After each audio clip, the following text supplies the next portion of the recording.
everyone, how are you all? So in today's video we will start with the topic of polar coordinates, which is of exercise 10.2 of the before the conic section part. We have covered all topics of conic section, hyperbola, parabola, ellipse, and moreover we have also covered the rotation of axis topic. So in today's video we will start up with the topic polar coordinates and its construction. So let's start. So coming to the polar coordinates, see, the first important concept of the polar coordinate is polar coordinates. We need to understand the difference between the Cartesian and the polar coordinates. So what is polar coordinate and what is Cartesian coordinates?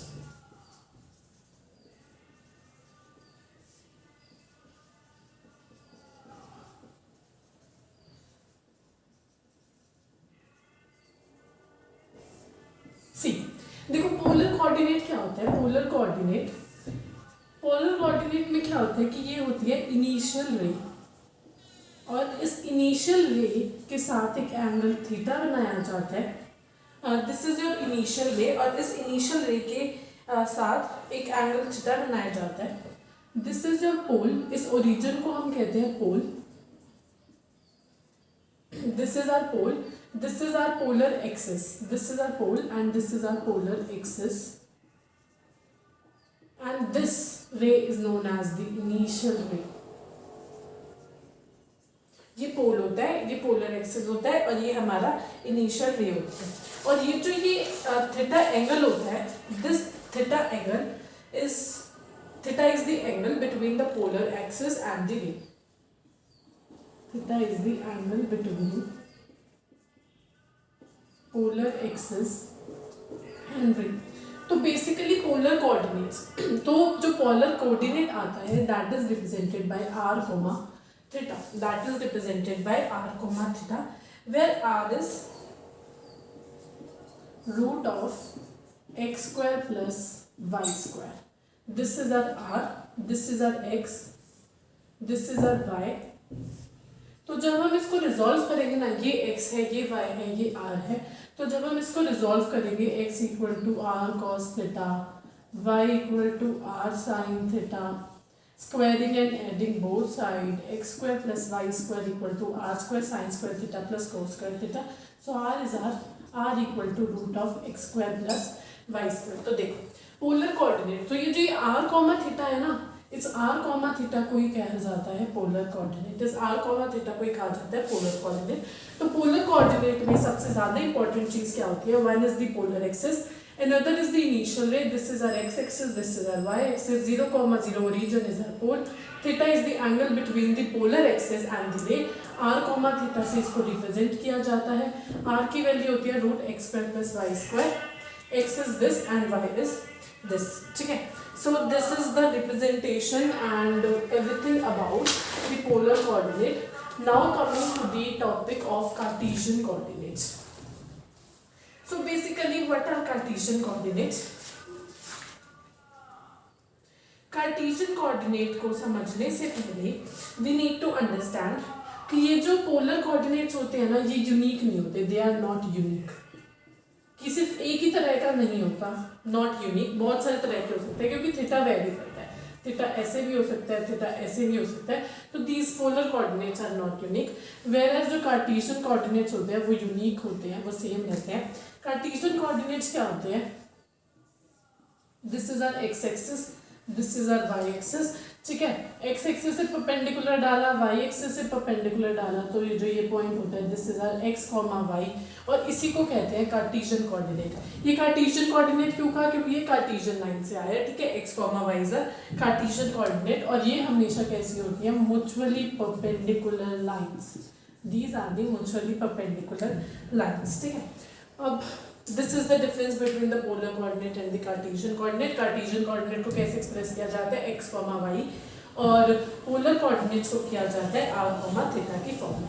अब now coming to the marking, the labeling of these polar coordinates. In this exercise 10.2 we will learn about the marking of polar coordinates. Suppose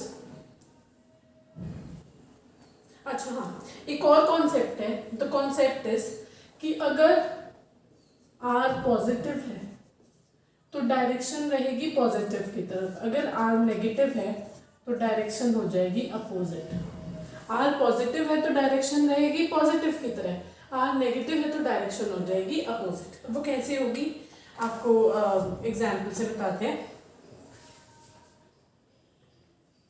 minus में बोले तो direction में जाते हैं, okay हाँ। And one more thing is कि अगर we have pi by 2, pi 3 pi by 2, 2 pi, अगर इन चारों में से कुछ भी है, जीरो भी हो सकता है, अगर इन पांचों में से कुछ भी है, ठीक है, तो वो और इसका आर नेगेटिव, चलो ये मैं आपको बाद में बताती हूँ, ये ना आपको ऐसे समझ नहीं आएगा, हम क्वेश्चन से समझते हैं। Suppose we have question number 1 कि plot P1 is 6,0, P2 is -6,0, P3 is 2, pi by 4, P4 is -2, pi by 4, P5 is -2, minus pi by 4 and P6 is -6, pi। अब मुझे कहा गया कि इन सभी पॉइंट्स को आप पोलर कोऑर्डिनेट्स, आप इसको क्या करो, लेबल कर दो और आप इसको प्लॉट कर दो, ठीक है। तो हम इसको प्लॉट कैसे करेंगे, देखो, तो सबसे पहली बात है 6,0। अब हमें पता है पोलर कोऑर्डिनेट्स होता है r, थीटा, तो P1 के लिए r की वैल्यू क्या हो गई 6, थीटा हो गया 0, ठीक है। r6 का मतलब है कि हमें 6 स्टेप्स मूव करना है, ठीक है, और थीटा इज 0, तो थीटा 0 क्या होगा, this is your theta 0 and 6, 1 2 3 4 5 6, so this is our point P1, that is 6, 0, ठीक है। अब नेक्स्ट इज -6, 0 कि 0 ही रहे लेकिन -6। अब देखो, जब भी r की वैल्यू नेगेटिव होती है ना, रिमेंबर, जब भी r की वैल्यू नेगेटिव होगी तो हम अपोजिट डायरेक्शन में जाएंगे, तो r इज -6 एंड -0। तो देखो, सबसे पहला काम होता है हमें ना हमेशा थीटा को फाइंड आउट करना है। First thing we have to find out the theta, second thing हमें r की वैल्यू के हिसाब से चलना है, ठीक है। तो थीटा फाइंड आउट कर लिया 0, अब r की वैल्यू है नेगेटिव, r की वैल्यू नेगेटिव का मतलब होगा कि अपोजिट डायरेक्शन में जाना, r की वैल्यू पॉजिटिव का मतलब होगा पॉजिटिव डायरेक्शन में जाना, ठीक है। तो इसके अपोजिट डायरेक्शन में जाएंगे 6 steps, 1 2 3 4 5 6, this is your P2, that is -6, 0। Next is 2, pi by 4। सबसे पहला काम क्या होता है, हमेशा थीटा को मार्क करना, theta is your pi by 4। तो मैं अगर रफली बनाऊं तो pi by 4 कहीं यही होगा, यहाँ इसका pi by 4 कहीं यहाँ पर आएगा, ठीक है। तो ये मैंने फाइंड आउट कर लिया कि थीटा है pi by 4। अब r is 2, so moving 2 steps,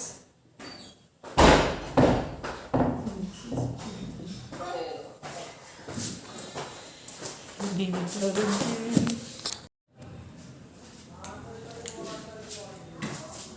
yeah, we were on P3, that is 2, pi by 4. So our first step is to identify the angle. So we have pi by 4 here, हमारा pi by 4 यहाँ पर होगा, and going 2 steps, right? देखो 2, pi by 4 की जब हम बात करते हैं तो इसमें r की वैल्यू क्या है 2, theta is your pi by 4। तो पहला स्टेप था pi by 4 को आइडेंटिफाई करना, then r is your 2, तो moving 2 step up, this is your P3। now coming to P4, that is -2, pi by 4।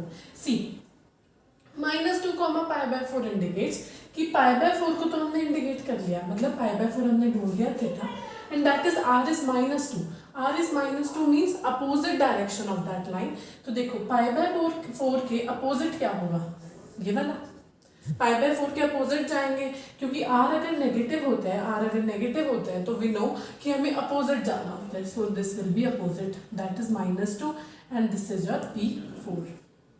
Now the next is -2, minus pi by 4, -2, minus pi by 4, this means theta is minus pi by 4 and r is -2। अब देखो हमें पता है कि ये वाले quadrant में क्या होता है, हमने कॉम्प्लेक्स नंबर्स में पढ़ा था, this is our theta, this is our minus theta, this is our pi minus theta and this is minus times of pi minus theta। ये भी पढ़ा था और हमने एंगल से भी पढ़ा था, मतलब हमने उस वाले मेथड से भी पढ़ा था कि tan inverse of b by a plus k pi, इस वाले मेथड से भी पढ़ा था कि ये वाले एंगल्स क्या होते हैं, और ये हमने 12th स्टैंडर्ड में पढ़ा था ये वाला कंसेप्ट। अगर जिसने नहीं भी पढ़ा कोई दिक्कत नहीं है। This is our theta, this is minus theta, this is pi minus theta and this is minus times of pi minus theta. So we have to identify minus pi by 4। अगर पाई बाय 4 यहाँ पर है तो minus pi by 4 कहाँ होगा, यहाँ पर होगा। क्यों यहाँ पर होगा, क्योंकि यहाँ पर थीटा पाई बाय 4 है, तो माइनस थीटा यानी कि माइनस पाई बाय 4 कहाँ हो जाएगा, यहाँ पर हो जाएगा। तो माइनस पाई बाय 4 बन गया। अब आई हैव टू गो -2। अब -2 यानी कि आर जा रहा है नेगेटिव, आर जा रहा है नेगेटिव यानी कि इसकी अपोजिट डायरेक्शन में 1 2 -2। So this will be our P5। तो ये हो जाएगा हमारा P5। Next is -6, -pi. ये होता है हमारा पाई, और इसके अपोजिट हो गया माइनस पाई, ये हो गया हमारा minus pi and this is -6। अब ऑलवेज रिमेंबर, एक बहुत इंपॉर्टेंट सी बात है याद रखने के लिए, कि जब भी मेरे पास पाई बाय 2 हो, जब भी मेरे पास पाई बाय 2 हो, पाई हो, 3 पाई बाय 2 हो, 2 पाई हो, जब भी मेरे पास ये वाली वैल्यूज होती है ना, तो माइनस आर का कोई इफेक्ट नहीं आता, तो माइनस आर का कोई इफेक्ट नहीं आता। तो इसको हम लेंगे as 6, not as -6, it will be as 6। मतलब कि ये पाई है, सबसे पहला काम होता है एंगल को आइडेंटिफाई करना, माइनस पाई हो गया यहाँ। अब इसके 6 स्टेप्स हो गए यहाँ पे। तो P1 और मतलब P6 ये हो जाएगा, P6 ये हो जाएगा। आप कहोगे यार कंसेप्ट के हिसाब से तो ना P6 हमारा ये होना चाहिए था, P6 हमारा ये क्यों होना चाहिए था, क्योंकि ये माइनस पाई है, माइनस आर यानी कि अपोजिट डायरेक्शन में जाना, अपोजिट डायरेक्शन में जाऊंगी तो यहाँ होना चाहिए, ठीक है। पर मेरा -6 होगा, पर मेरा सेम रहेगा यानी कि 6 रहेगा यहाँ पर, यहाँ आएगा, क्योंकि हम इस माइनस साइन को इग्नोर कर देते हैं in the case of 0 pi by 2 and all, ठीक है। So coming to the next part, अभी आपको अगले क्वेश्चन से और ज्यादा क्लियर हो जाएगा कि प्लॉट कैसे करना है इन पॉइंट्स को, राइट।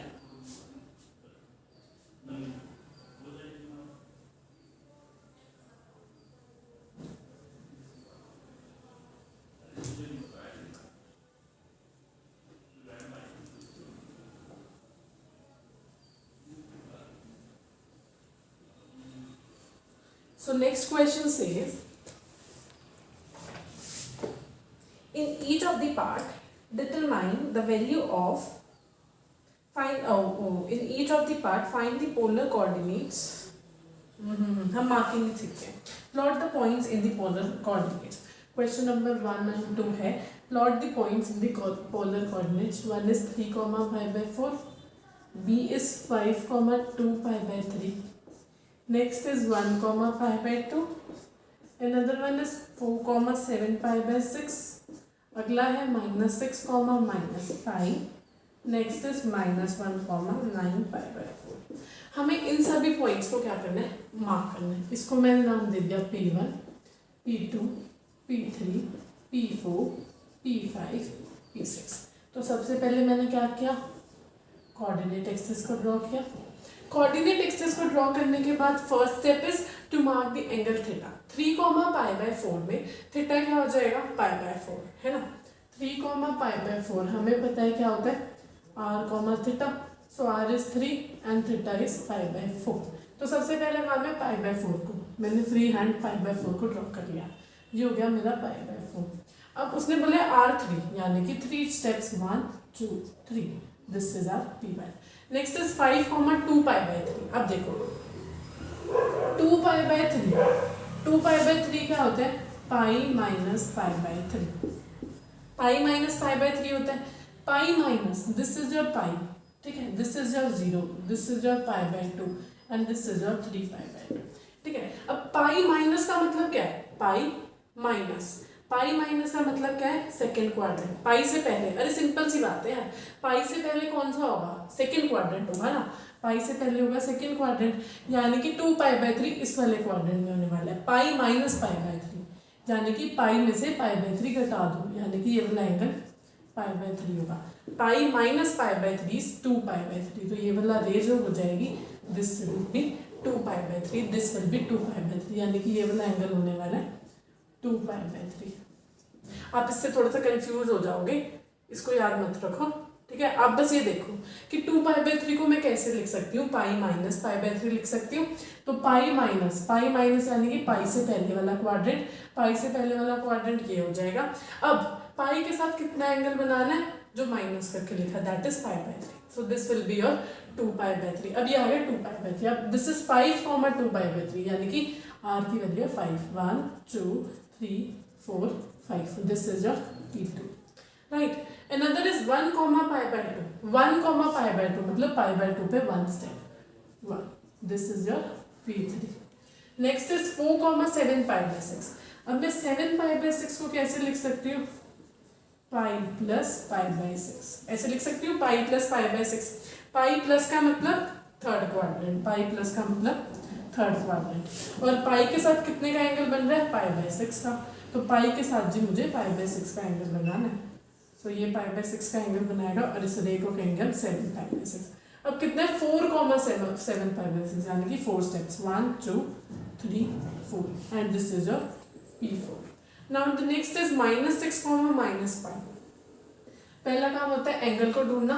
दिस इज पाई, तो -π किधर हो जाएगा, इधर हो जाएगा, ये हो गया -π। अब -6 की बात कर रहे हैं, हमें पता है क्या होता है कि नेगेटिव वाला पॉजिटिव माना जाता है in the case of π/2, pi, 3π/2 and pi, ठीक है। तो 6, 1 2 3 4 5 6, सो this will be your P5। Another is -1, 9π/4। देखो 9π/4 को कैसे लिख सकते हैं, 9π/4 को कैसे लिख सकते हैं, देखो कैसे निकालना है। 9π को बीच में रखा, 4 से डिवाइड कर दिया, दिस विल बी 8π, 2π और नीचे आ गया पाई। सो 2π प्लस π/4। तो मैं क्या लिख सकती हूँ, 9π/4 को 2π प्लस π/4। तो 9π can be written, 9π/4 can be written as 2π plus π/4। 2π plus π/4 का मतलब फर्स्ट क्वाड्रेंट में कितने तक का एंगल बनाना है, मतलब एक्सिस लाइन के साथ कितने का एंगल बनाना है, π/4 का बना हुआ है। -1 यानी कि अपोजिट डायरेक्शन में जाएगा, तो ये पॉइंट हो जाएगा P6। देखो P6 कैसे हुआ, सबसे पहले काम क्या किया मैंने, एंगल को ढूंढा। 9π/4 को कैसे लिख सकती हूँ, 2π प्लस π/4। 2π प्लस यानी कि फर्स्ट क्वाड्रेंट की बात हो रही है, फर्स्ट क्वाड्रेंट में चले गए, ठीक है। अब उसके बाद लिखा -1, अगर r की वैल्यू नेगेटिव है तो अपोजिट डायरेक्शन में जाते हैं, तो π/4 के अपोजिट डायरेक्शन में -1, दैट इज P6। तो इस तरह मैंने P1 P2 P3 P4 P5 P6 को लेबल कर दिया। Similarly you can do the second question also, बिल्कुल सेम मेथड है, ठीक है। I will be providing you the solution of this question. अगर फिर भी कोई डाउट आता है then you can mention in the comment section. Okay, so next question says, question number 3 and 4, find the rectangular coordinates, find rectangular coordinates। अब हम rectangular coordinates को निकालना सीख लेते हैं। देखो rectangular coordinates को आसान भाषा में समझो कि rectangular coordinates मतलब कि कार्टेशियन coordinates, ठीक है, उसको कैसे निकालेंगे। अगर मुझे polar coordinates गिवन है, जैसे 4, π/6, ठीक है, 4, π/6 मेरे पोलर कोऑर्डिनेट्स हैं, ठीक है। इससे मुझे निकालने हैं रेक्टेंगुलर, इससे मुझे निकालने हैं रेक्टेंगुलर कोऑर्डिनेट्स। तो देखो क्या करना है, पोलर कोऑर्डिनेट्स को कैसे लिखते हैं, r, θ। तो यहाँ से r की वैल्यू आ गई 4 और θ की वैल्यू आ गई π/6, राइट। अब हमें पता है कि x क्या होता है, r cos θ, y क्या होता है, r sin θ, राइट। तो x की वैल्यू क्या हो जाएगी, 4 cos π/6, y क्या हो जाएगा, 4 sin π/6। sin π/6 यानी कि cos π/6 यानी कि cos 30 is √3/2, दैट इज 2√3। तो x की वैल्यू आ गई 2√3। sin π/6 क्या होता है, 1/2, कैंसिल किया, y आ गया 2। सो 2√3, 2 ये आ गए मेरे रेक्टेंगुलर कोऑर्डिनेट्स, ये आ गए मेरे rectangular coordinate will be 2√3, 2 2√3, 2 will be my rectangular coordinate. एक और पार्ट देख लेते हैं, पार्ट ई, दैट सेज 7, 17 π/6, ठीक है। ये है आपका पोलर कोऑर्डिनेट, आपको इसको चेंज करना है रेक्टेंगुलर कोऑर्डिनेट में। तो r हो गया 7, थीटा हो गया 17 π/6, x क्या होता है, r cos θ so x equal to 7 cos 17 pi by 6, y equal to 7 sine 17 pi by 6। ठीक है, अब 17 पाई बाय 6 को क्या लिख सकते हैं, 17 पाई को बीच में रख के 6 से डिवाइड कर दिया, this will be 12 pi goes to 2 pi 5 pi. तो यानी कि हम लिख सकते हैं 2 pi plus 5 pi by 6, 2 pi plus 5 pi by 6, right. 7 pi by 6 को ये लिख सकते हैं। तो हमारे पास कंक्लूजन क्या आया कि x equal to 7 cos 2 pi plus 7 pi by 6, 7 अच्छा cos 2 पाई प्लस, अब जब 2 पाई होता है वी ऑल नो कि जब 2 पाई होता है तो उस पर फंक्शन ट्रिग्नोमेट्रिक फंक्शन चेंज नहीं होता, तो this will B cos 7 pi by 6। ठीक है, अब 7 पाई बाय 6 को क्या लिख सकते हैं, 7 पाई को बीच में रखा, 6 से डिवाइड कर दिया, 6 पाई यानी कि 1, that will be pi plus pi by 6, sorry pi plus pi by 6। तो 7 cos pi plus pi by 6, पाई पे ट्रिग्नोमेट्रिक फंक्शन अगेन चेंज नहीं होगा, पाई प्लस देखो ये होता है पाई, पाई प्लस का मतलब है थर्ड क्वाड्रेंट, थर्ड क्वाड्रेंट में cos कैसा होता है, नेगेटिव, तो हमें मिलेगा माइनस cos पाई बाय 6 यानी कि -7। अच्छा cos पाई बाय 6 यानी कि cos 30, cos 30 कितना होता है 1/2 यानी कि -7/2 आ गया। x की वैल्यू आ गई -7 cos 30, सॉरी cos 30 इज √3/2, √3/2 -7 √3/2 हमारा ये आ गया। ठीक है, so next is y equal to 7 sine 17 pi by 6। तो हम 17 पाई बाय 6 को क्या लिख सकते हैं, 2 pi plus pi by 6, 2 pi plus 5 pi by 6, तो y equal to 7 sine 2 pi plus यानी कि 2 पाई प्लस का मतलब है फर्स्ट क्वाड्रेंट, फर्स्ट क्वाड्रेंट में साइन होने वाले पॉजिटिव। ठीक है, 2 पाई पे चेंज नहीं होता, तो 7 sine 5 pi by 6, y equal to 7 sine 5 pi by 6 को क्या लिख सकते हैं, सॉरी यहाँ पे सॉरी 7 पाई बाय 6 आएगा, sorry was a minor mistake from my side, नहीं oh I did it wrongly, sorry, यहाँ पर आएगा 5 पाई बाय 6। ठीक है, 5 पाई बाय 6 को लिख सकते हैं pi minus pi by 6, pi minus pi by 6 and going to pi minus, यहाँ पर भी cos नेगेटिव होता है और ये हो गया। ठीक है, 5 पाई बाय 6, 5 पाई बाय 6। अब 5 पाई बाय 6 को क्या लिख सकते हैं, पाई माइनस पाई बाय 6। अब पाई माइनस का मतलब क्या हो गया, सेकेंड क्वाड्रेंट, सेकेंड क्वाड्रेंट में साइन क्या होता है, पॉजिटिव, तो 7 साइन। अच्छा पाई है तो ट्रिग्नोमेट्रिक फंक्शन चेंज नहीं होगा, साइन पाई बाय 6 यानी कि साइन 30, साइन 30 का मतलब 1/2, तो y की वैल्यू आ गई 7/2। तो इसके कोऑर्डिनेट्स फाइनली कोऑर्डिनेट्स क्या हो गए, -7 √3/2, 7/2, ये आगे से कार्टेशियन कोऑर्डिनेट्स। तो this was the question number 3 and 4। आप सभी पार्ट्स इसके कर सकते हो। Now you can do all the parts. ठीक है, अब अगला क्वेश्चन आता है, ये थोड़ा इंपॉर्टेंट है, क्वेश्चन नंबर 5। ये कुछ बेसिक से क्वेश्चंस थे। What does question number 5 says, देखो क्वेश्चन नंबर 5 कह रहा है find the 2 pair of polar coordinates satisfying this condition. तो पहली कंडीशन है r is greater than equal to 0, जब थीटा की वैल्यू है 0 से 2 पाई के बीच में, r is less than equal to 0, sorry r is greater than equal to 0 जब थीटा की वैल्यू है -2 पाई से 0 के बीच में। देखो -2 पाई का मतलब क्या है, -2 पाई, देखो 0 से -2 पाई का मतलब क्या हुआ कि जो थीटा की वैल्यू है ना वो नेगेटिव होने वाली है, और 0 से 2 पाई का मतलब क्या हुआ, थीटा की वैल्यू पॉजिटिव होने वाली है। ठीक है, 0 से 2 पाई का मतलब है थीटा की वैल्यू पॉजिटिव होने वाली है, 0 से -2 पाई का मतलब है थीटा की वैल्यू नेगेटिव होने वाली है। ये है इस क्वेश्चन का कंसेप्ट। ठीक है, अब पहला पार्ट आता है दैट इज -7, 0। ठीक है, तो r या ये हमें कार्टेशियन नहीं, हाँ ये हमें कार्टेशियन कोऑर्डिनेट दे रखे हैं कि ये है -7, 0। अब हमें निकालने हैं पोलर कोऑर्डिनेट्स। तो polar R equal to R क्या होता है, root of X square plus Y square. तो यहाँ से आर क्या हो जाएगा, -7 का होल स्क्वायर प्लस 0 का square. R equal to root of 49 that is 7। तो आर इक्वल टू 7 हो जाएगा आपका, ठीक है। अब उसके बाद थीटा क्या हो जाएगा, थीटा हमें पता है क्या होता है, tan inverse of b by A plus के पाई। tan inverse of b by A plus के पाई हमने कॉम्प्लेक्स नंबर्स में पढ़ा है कि थीटा होता है tan inverse of b by A plus के पाई, जहाँ पर k की वैल्यूज वेरी करती हैं, जहाँ पर k की वैल्यूज वेरी करती है। k की वैल्यू हो सकती है 0, k की वैल्यू हो सकती है 1 and k can be 2, 0 1 2।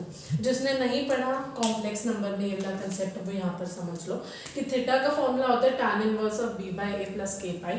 k की वैल्यू 0 1 2 हो सकती है, ठीक है। 0 कब होती है, जब x यानी कि जब a greater than 0 and b greater than 0, जब a भी 0 से बड़ा हो और b भी 0 से बड़ा हो। k की वैल्यू 1 कब होती है, जब a लेस देन 0 और b हो कुछ भी, ठीक है। k की वैल्यू 2 कब होती है, जब a greater than 0 and b less than 0, जब a हो greater than 0 and b less than 0। So this is the condition. ये है एक इम्पॉर्टेंट कंसेप्ट कि थीटा हो सकता है tan inverse of b by plus के पाई। k की वैल्यू 0 होगी जब a greater than 0 and b greater than 0। k की वैल्यू 1 होगी जब a less than 0 and b कुछ भी हो। k की वैल्यू 2 होगी जब a greater than 0 and b less than 0। अच्छा, अब क्या होगा अगर यू विल ऑब्जर्व कि अगर आपका आ जाए a बाई 0 मतलब b बाई 0, अगर आपका आ जाए b बाई 0, यानी कि अगर इफ a इक्वल टू 0, अगर a की वैल्यू 0 आ जाए तो क्या होगा, ठीक है। अगर a 0 है और b मेरा नेगेटिव है तो आंसर होगा पाई बाई 2, और अगर a 0 है b पॉजिटिव है तो आंसर होगा 3 पाई बाई 2। आई थिंक मैंने उल्टा लिख दिया, ये होगा 3 pi by 2 and this will be your pi by 2। कि a 0 है b नेगेटिव है तो 3 pi by 2, a 0 b positive तो क्या हो जाएगा पाई बाई 2, तो क्या हो जाएगा पाई बाई 2, राइट।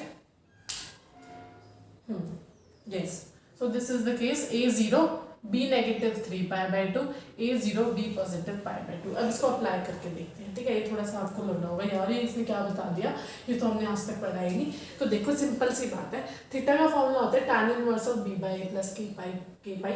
अगर k हो गया 0, k 0 कब होगा, जब a ग्रेटर देन 0 हो, यानी कि a भी पॉजिटिव हो और b भी पॉजिटिव हो तो k की वैल्यू 0 हो जाएगी। अगर a नेगेटिव हो b कुछ भी हो तो k की वैल्यू 1 होगी। अगर a पॉजिटिव हो b नेगेटिव हो तो k की वैल्यू 2 होगी। अगर a 0 है और b नेगेटिव है 3 पाई बाई 2, a 0 है b पॉजिटिव है पाई बाई 2, ठीक है। अब इसको कैसे अप्लाई करना है, देखो जैसे कि थीटा क्या है, tan inverse of b by A. What is b here, 0, what is a here, -7 plus k पाई। अब देखो a है मेरा 0 और b है मेरा 0, तो 0 upon something, 0 upon something is 0 plus के पाई। अच्छा, tan इनवर्स ऑफ 0 क्या होता है, 0, tan इनवर्स ऑफ 0 क्या होता है 0, ठीक है। तो यहाँ पे के पाई का कुछ रोल ही नहीं हुआ, so theta equal to 0, so theta equal to 0 आ गया, ठीक है। तो थीटा की वैल्यू आ गई मेरी 0 डिग्रीज, ठीक है। अब मुझे फाइंड आउट करना है पहले पार्ट में कि जब r हो पॉजिटिव और थीटा हो 0 और 2 पाई के बीच में, और वो 0 के इक्वल भी हो सकता है, तो मेरे क्या हो जाएगा 7,0। और क्या हो सकता है 0 डिग्री को, और मैं क्या लिख सकती हूँ 2 पाई, पर फर्स्ट कंडीशन में क्या स्पेसिफाई है कि ये 2 पाई के इक्वल नहीं होना चाहिए। तो फर्स्ट पार्ट का आंसर सिर्फ ये हो जाएगा। 7,2 पाई क्यों नहीं हो सकता, क्योंकि कंडीशन में स्पेसिफाइड है that it can be equal to 0 but can not be equal to 2 pi, but can not be equal to 2 pi, ठीक है। तो ये हो जाएगा इसका फर्स्ट का answer 7,0। Okay, what if 0 pi, अच्छा tan इनवर्स ऑफ पाई क्या होता है, tan इनवर्स ऑफ पाई भी क्या होता है, 0 होता है। tan इनवर्स ऑफ पाई भी क्या होता है, 0 होता है। तो इसको मैं ये भी लिख सकती हूँ कि 7 पाई, क्योंकि tan इनवर्स ऑफ पाई भी 0 होता है। तो इसको मैं लिख सकती हूँ 7 pi and 7 0 are its answers. अब अगली बात मैं कह रही हूँ कि r is greater than equal to 0, यानी कि r तो पॉजिटिव है, लेकिन थीटा की वैल्यू मेरी कोई नेगेटिव सी निकालो, थीटा की वैल्यू नेगेटिव सी निकालो। तो ऑफ कोर्स क्या हो सकती है, 0 का नेगेटिव तो क्या ही होगा 0, और इसका नेगेटिव क्या हो जाएगा -पाई। तो फर्स्ट का आंसर ये हो गया एंड सेकेंड इज दिस। अभी ना ये थोड़ा आपको कम समझ में आया होगा, हम अगले क्वेश्चन से समझते हैं इसको अच्छे से। होप सो आपको अगले क्वेश्चन से क्लियर हो जाएगा, ठीक है। तो next question is B part देख लेते हैं। 2√3, -2। तो देखो ये हमें किस फॉर्म में गिवन है, कार्टेशियन फॉर्म में गिवन है। पहला काम होता है आर को फाइंड आउट करना, √a² + b², √2√3 का होल स्क्वायर प्लस -2 का स्क्वायर, √4 × 3 + 4, √16 = 4। तो r की वैल्यू तो आ गई +4, r की वैल्यू आ गई +4। अब थीटा क्या होता है, tan inverse of b/a, b is -2 और a है 2√3। अब देखो इसमें चेक करो, b है -2 यानी कि b <0, a > 0। a तो है पॉजिटिव, a है > 0 और b है <0। तो कौन सा, तो k की वैल्यू क्या हो जाएगी 2, तो दिस विल बी 2 पाई, ठीक है। माइनस आ गया बाहर, -tan inverse of 1/√3 + 2 pi, this will B 2 pi - tan inverse of 1/√3, that will be 2 pi minus what is 1/√3, 30, और 30 को क्या कहते हैं π/6। 2 पाई - π/6 इज 11 π/6, ठीक है। तो पॉजिटिव एंगल आ गया मेरा 11 π/6। इस वाले कंसेप्ट को लर्न कर लो जो अभी मैंने रब किया है, ठीक है। ये बहुत इंपॉर्टेंट कंसेप्ट है, ये कॉम्प्लेक्स नंबर्स वाले चैप्टर में भी यूज होता है। तो मेरा थीटा तो आ गया 11 π/6। तो फर्स्ट पार्ट क्या रहेगा कि r इज > 0 और थीटा होना चाहिए इसके बीच में, ठीक है। तो हमारे पोलर कोऑर्डिनेट्स आ जाएंगे 4, 11 π/6। अब मैं एक बार इसको ड्रॉ करके देख लेती हूँ। 4, 11 π/6, 11 π/6 इज 2 पाई - π/6, यानी कि यहाँ पर, तो यहाँ पर है मेरा 11 π/6, यहाँ पर मेरा क्या है 11 π/6। अच्छा अब ये बताओ, ये वाली जो रे है, ये वाली जो रे है, इसको मैं 11 π/6 कह सकती हूँ, और नेगेटिव में इसको मैं क्या कह सकती हूँ, नेगेटिव में मैं इसको क्या कह सकती हूँ, अगर ये मेरा π/6 है तो नेगेटिव में क्या होगा। मैंने आपको बताया था ये थीटा होता है, ये माइनस थीटा होता है, ये पाई माइनस थीटा होता है, और ये minus times of pi minus theta होता है, राइट, ठीक है, मैंने ये बताया था। अब उसके बाद अगर ये π/6 है, अगर ये π/6 है, यानी कि ये वाला भी π/6 है, अगर ये π/6 है तो माइनस थीटा, तो माइनस थीटा क्या हो जाएगा -π/6, यानी कि ये 11 π/6 भी होगा और ये -π/6 भी होगा, यानी कि ये वाली जो रे है ये 11 π/6 भी होगी और ये -π/6 भी होगी। कैसे होगी, क्योंकि मेरा ये वाला एंगल π/6 है, ठीक है। अगर मैं इसी वाले एंगल को π/6 को ऊपर ड्रॉ करूँ, ये वाला भी तो π/6 है, और हमें पता है ये थीटा तो ये होता है माइनस थीटा, दोनों एंगल सेम है, ठीक है। तो ये हो जाएगा -π/6। तो इस तरह हम सेकेंड पार्ट को लिख सकते हैं, r > 0 और हमें बोला है -2 पाई से 0, ठीक है। तो r > 0 में 4 और माइनस टाइम्स में क्या आ गया -π/6। और कुछ लिख सकती हूँ मैं इसको नेगेटिव में, और कुछ मैं इसको नेगेटिव में नहीं लिख सकती। So this will be 4, -π/6 and this is 4, 11 π/6। अच्छा अब मेरा ये वाला जो एंगल है ये होगा, ठीक है। अब अगला क्वेश्चन हम देखते हैं डी पार्ट, इसका डी पार्ट देख लेते हैं, उससे आपको थोड़ा सा और क्लियर हो जाएगा।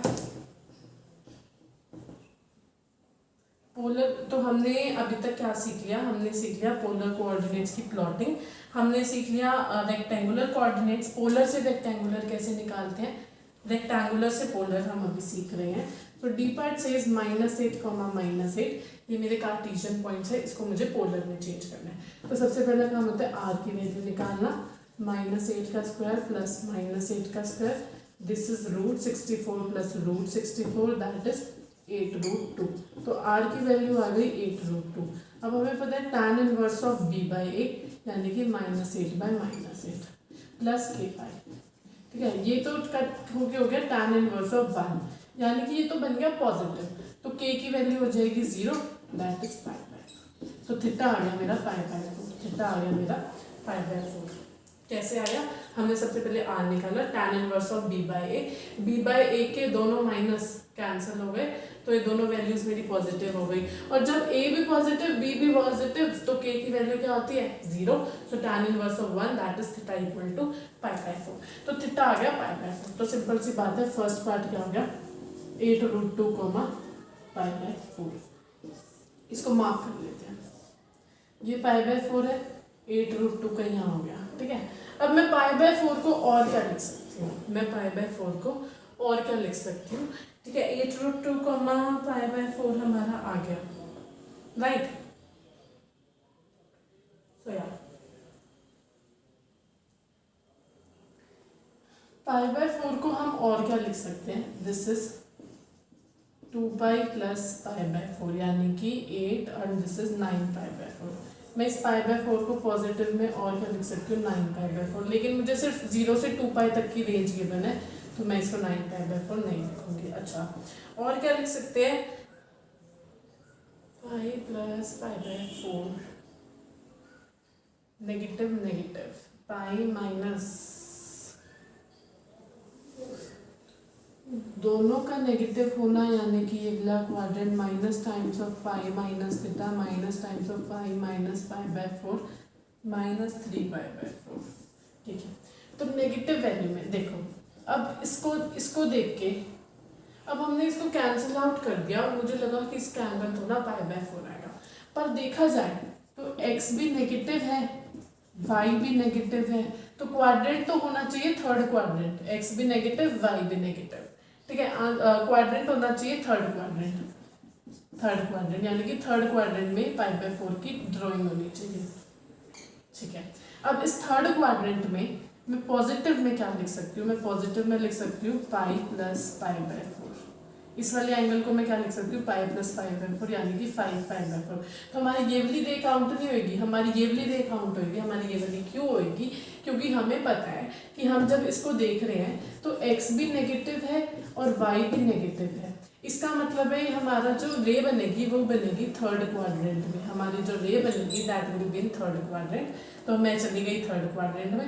अब थर्ड क्वाड्रेंट के हिसाब से उसने बोला π/4 कि मुझे π/4 मूव करना है, तो मैंने π/4 कंस्ट्रक्ट कर दिया, राइट। अब उसके बाद इस वाले रे को क्या कहेंगे? ये मेरा पाई होता है, तो इस वाले रे को क्या कहेंगे? π प्लस π/4 दैट इज 5π/4। ठीक है, और नेगेटिव में इस वाली रे को क्या कहेंगे? नेगेटिव में इस वाली रे को हम क्या कहेंगे? दैट विल बी, हमें पता है ये क्या होता है?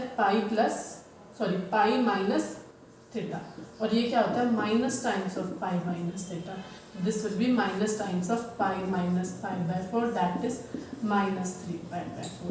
तो फर्स्ट पार्ट का आंसर हो गया 8√2, 5π/4 जो है थीटा भी पॉजिटिव, और सेकेंड पार्ट का आंसर हो गया 8√2, -3π/4। ठीक है, तो समझ में आया -3π/4 कैसे आया? ये पाई माइनस थीटा होता है, ये minus times of pi minus theta होता है, minus times of pi minus π/4 that is -3π/4। So this was the last question from my side. आज हम इतना ही करेंगे, ठीक है। तो आई होप सो आपको ये 3-4 कंसेप्ट क्लियर हो गया होगा। First concept was plotting. सबसे पहले मैंने बताया कि पोलर और कार्टेशियन में डिफरेंस क्या होता है, उसके बाद मैंने बताया कि उनको प्लॉट कैसे करते हैं।